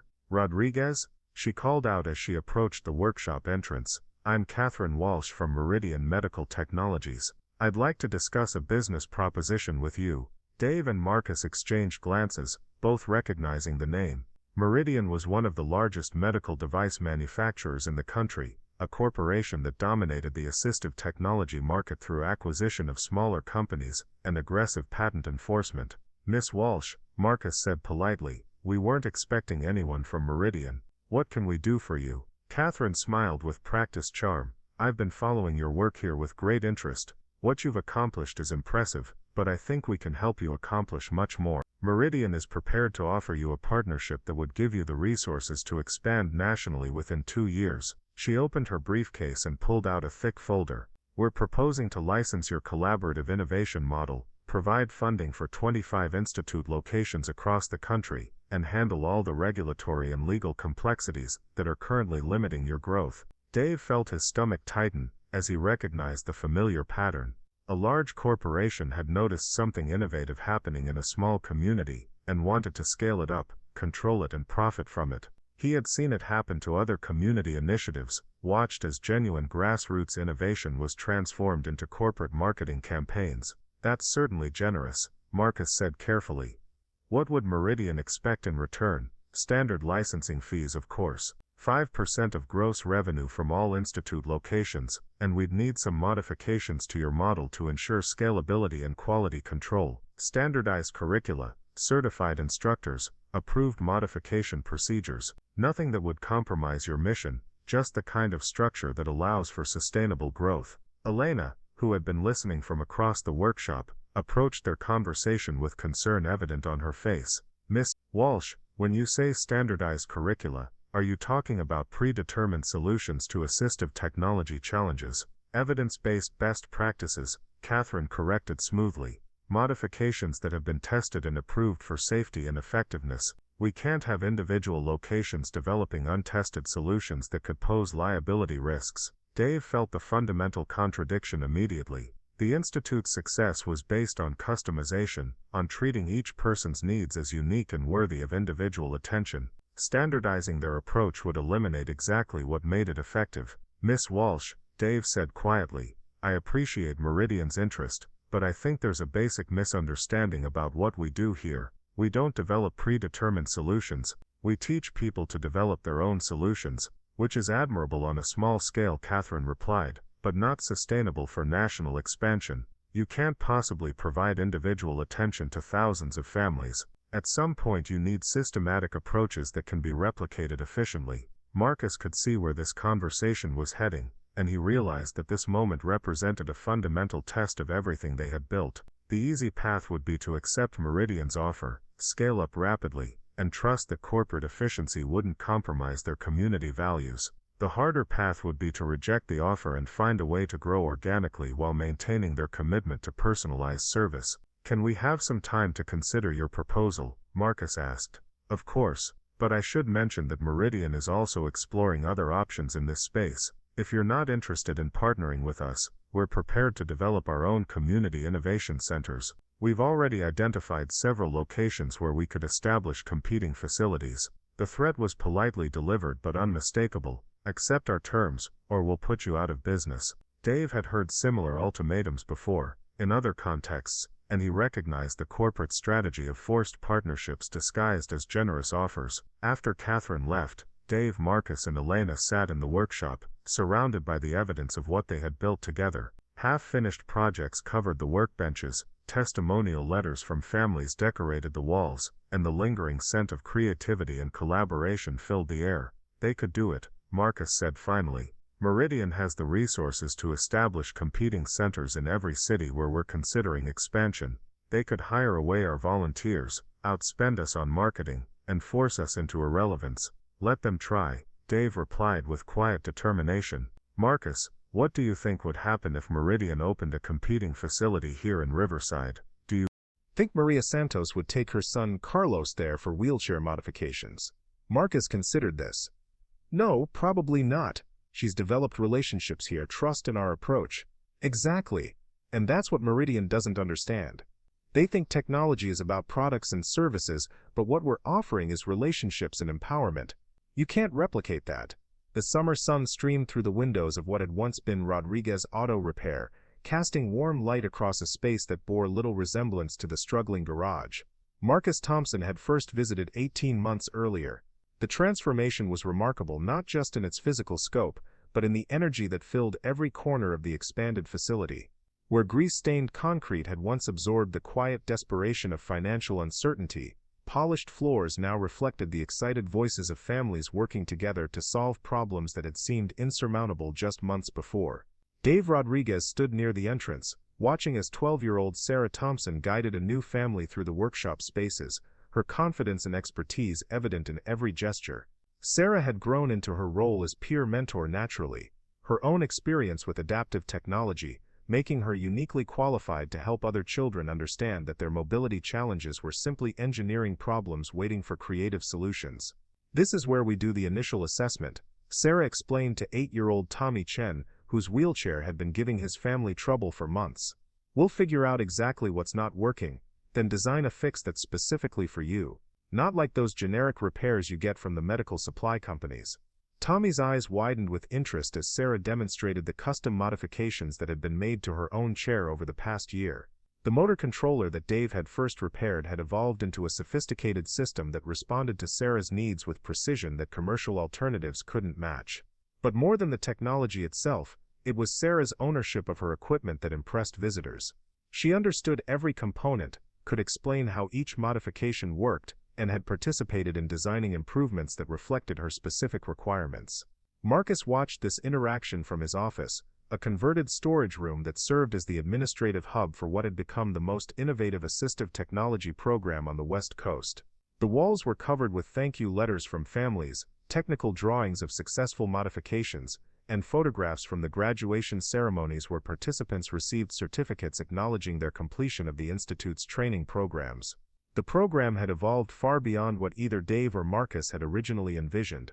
What had started as informal collaboration sessions had developed into a comprehensive curriculum that taught participants everything from basic mechanical principles to advanced electronics. Families didn't just receive modifications to their equipment, they learned to understand, maintain, and continue improving their adaptive technology long after their formal involvement with the Institute ended. Elena Martinez emerged from the physical therapy assessment room, accompanied by Tommy's mother, Mrs. Chen. Elena's role had expanded significantly over the past year, as demand for her expertise had grown alongside the Institute's reputation. She now split her time between clinical practice and program development, helping to ensure that all modifications maintained therapeutic value while maximizing user independence. Tommy's motor coordination has improved significantly since his last evaluation, Elena reported to the group. I think he's ready for more responsive controls, maybe something similar to what we developed for Sarah but calibrated for his specific strength patterns. Dave joined the conversation, already mentally cataloging the components they would need and the modifications that would be required. After 18 months of collaborative innovation, he had developed an intuitive understanding of how to translate user needs into mechanical solutions.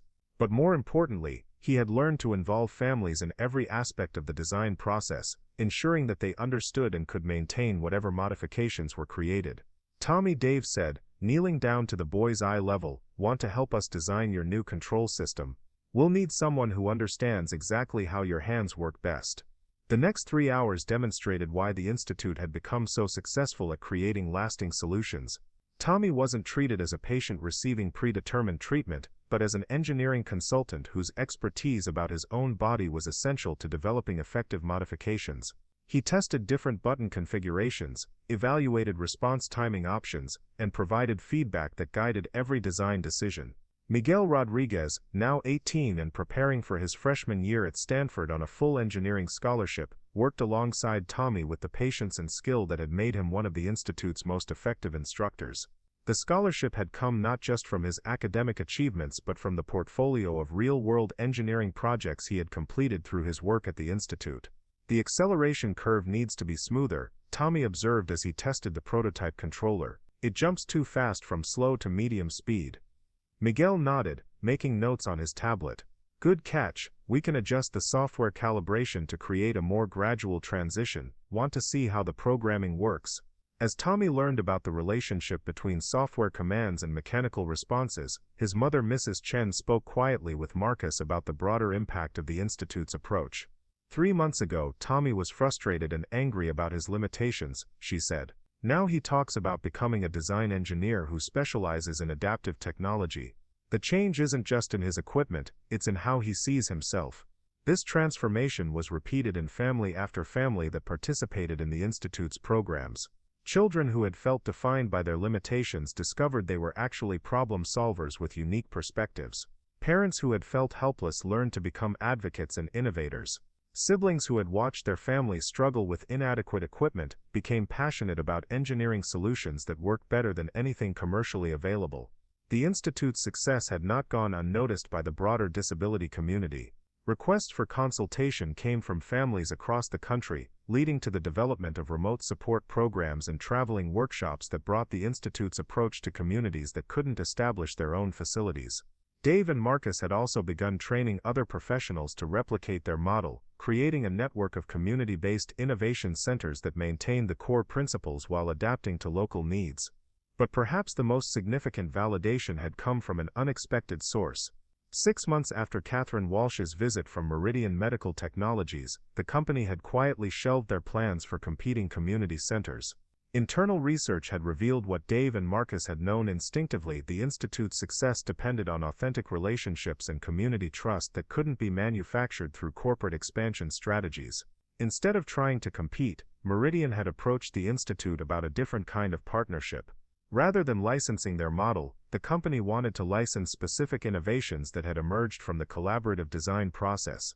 The motor controller improvements developed for Sarah, the communication device enhancements created with Jessica, and the wheelchair modifications designed with Tommy had all proven more effective than comparable commercial products.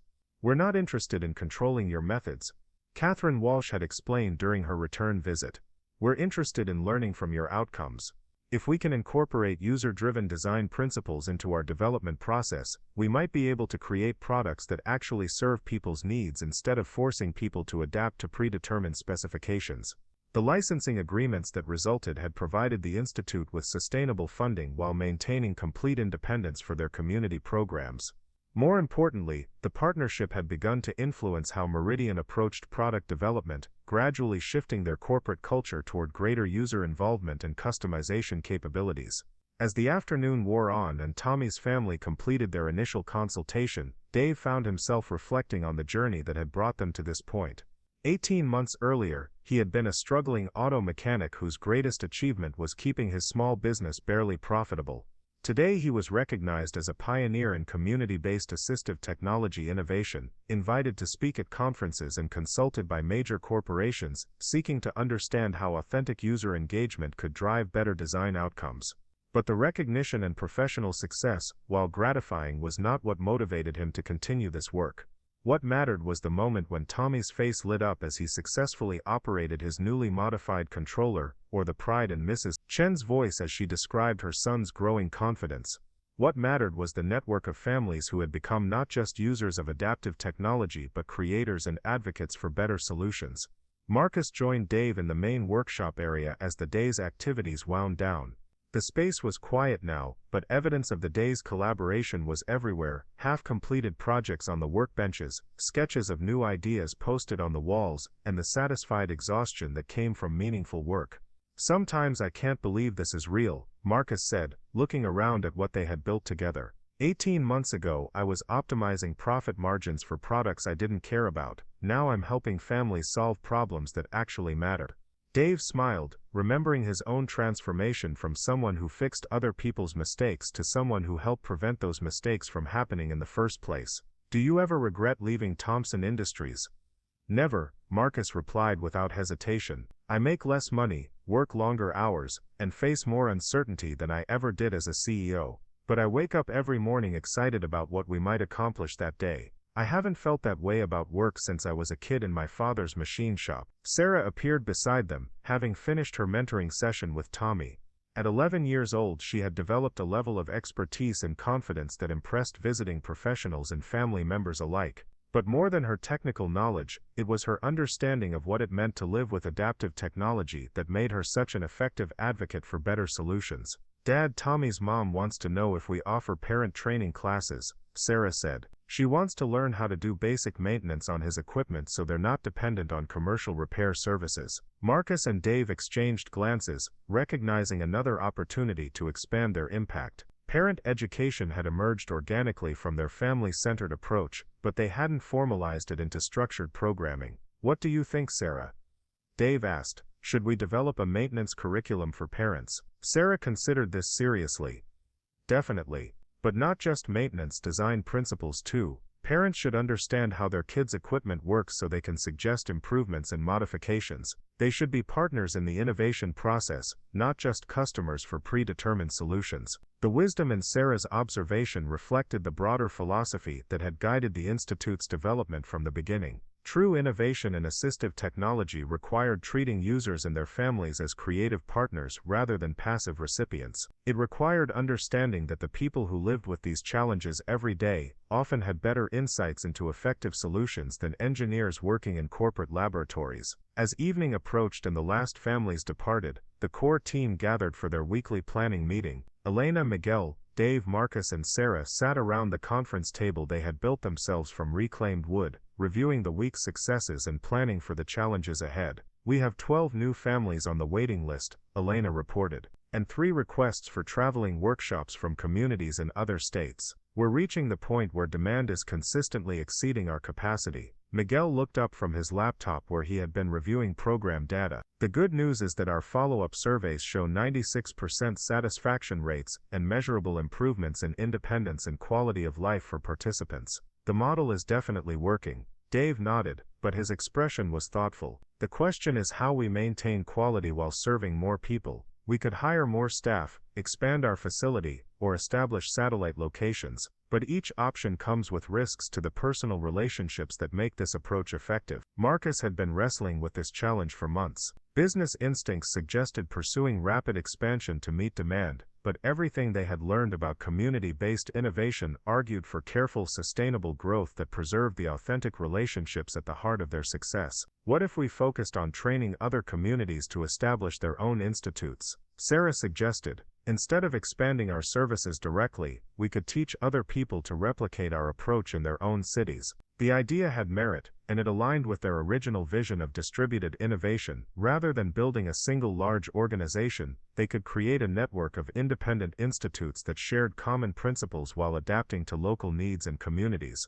We'd need to develop training materials, establish quality standards, and create ongoing support systems, Elena observed. But it would allow us to multiply our impact while maintaining the community focus that makes this work. Over the following months, this vision began to take shape. The Institute developed a comprehensive training program that taught other professionals and community leaders to establish their own adaptive technology innovation centers. The curriculum included not just technical skills and program management, but the relationship building and community engagement principles that were essential to authentic user involvement. The first affiliate program launched in Phoenix, led by a physical therapist who had participated in one of the Institute's traveling workshops. Within 6 months, the Phoenix Center was serving 30 families and had developed several innovations that were shared back to the network for broader adoption. Similar programs followed in Denver, Portland, and Austin, each reflecting local community characteristics, while maintaining the core commitment to user-driven innovation. The network grew organically, driven by word-of-mouth recommendations from satisfied families and professional relationships Elena and Dave had developed through their consulting work. By the time the Institute celebrated its second anniversary, the original Rodriguez Auto Repair Garage had become the hub of a national network that served over 300 families directly and had influenced the practice of dozens of related organizations. More importantly, the approach pioneered in Riverside had begun to change how the broader assistive technology industry thought about user engagement and product development. The anniversary celebration took place on a warm Saturday in September, with current participants, graduates of the program, affiliate partners, and community supporters gathering in the expanded facility and adjoining park. The atmosphere was festive but also reflective, as speakers shared stories about how the Institute had influenced their lives and work. Maria Santos, whose son Carlos had been one of their first participants, spoke about how the experience had inspired her to become a certified rehabilitation technology specialist. "Before we came here, I thought my job was to help Carlos adapt to his equipment," she said. "Now I understand that our job is to make equipment that adapts to Carlos." Robert Chen, the veteran whose climbing prosthetic had evolved into a small business serving other adaptive athletes, described how the Institute's approach had changed his understanding of disability and innovation. "They taught me that being different isn't a problem to be solved, it's a perspective that leads to better solutions for everyone." Tommy Chen, now 10 years old and preparing to start his own peer mentoring responsibilities, demonstrated the communication and mobility innovations he had helped develop over the past year. His confidence and expertise were evident as he explained complex technical concepts to visiting families, translating engineering principles into language that other children could understand and apply. As the celebration continued into the evening, Dave and Marcus found themselves standing together in the same spot where they had first shaken hands 2 years earlier. The garage bore little resemblance to its original configuration, but the spirit of problem-solving and community service that had attracted Marcus to Dave's work remained at the heart of everything they had built. "Do you think your father would be proud of what we've accomplished?" Dave asked, remembering Marcus's stories about growing up in a machine shop where fixing things was an act of service rather than just a way to make money. Marcus smiled, thinking about the legacy he was building for Sarah and the community of innovators she was growing up within. "I think he'd be amazed that helping one family with a broken wheelchair could lead to all this. But I also think he'd understand that this is what happens when you treat people's problems as worthy of your best effort." Sarah joined them, carrying a photo album filled with images from the past 2 years, families working together on design projects, children testing their modified equipment, parents learning technical skills they never thought they could master, and countless moments of discovery and achievement that had emerged from treating assistive technology as a collaborative art rather than a commercial transaction. "Dad," Sarah said, "I've been thinking about what I want to study in college." "Oh?" Marcus replied, curious about how his daughter's experiences had shaped her academic interests.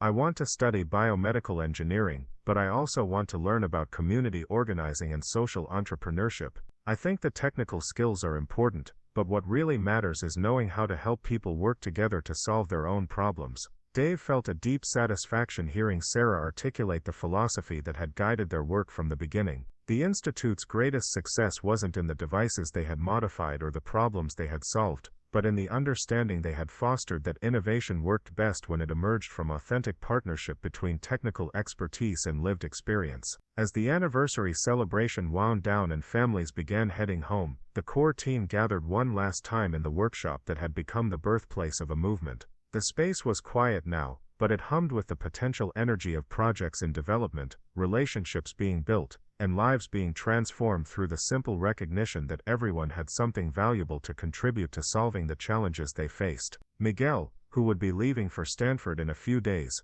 looked around the room that had shaped his understanding of what engineering could accomplish when it was guided by empathy, rather than just efficiency. "You know," he said, "I used to think innovation meant inventing something completely new. Now I understand that the best innovation comes from helping people do things they already want to do, just better." Elena nodded, reflecting on how her clinical practice had been enriched by the collaborative approaches she had learned through the Institute.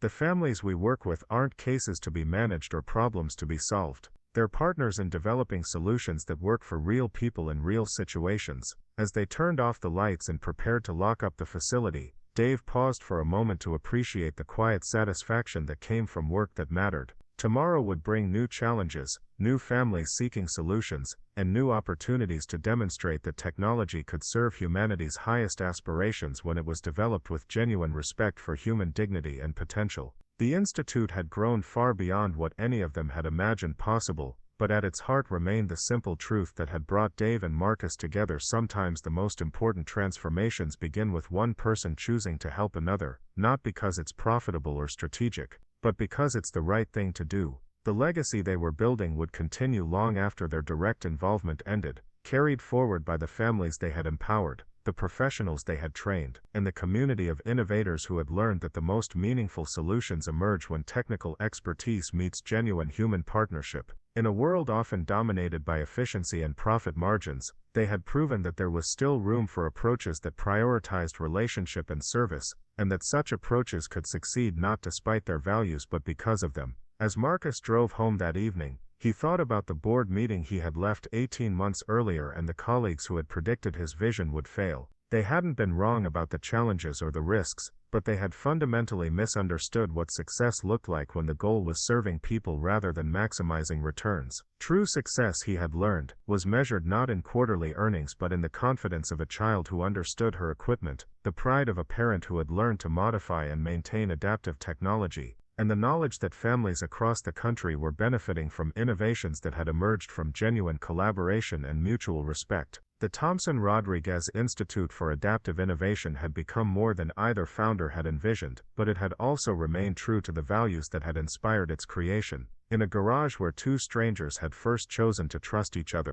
they had discovered that the most powerful innovations emerge not from corporate laboratories or academic research centers, but from communities where people are willing to share their expertise, their challenges, and their hope for solutions that honor the dignity and potential of every human being. Up next, you've got two more standout stories right on your screen. If this one hit the mark, you won't want to pass these up. Just click and check them out.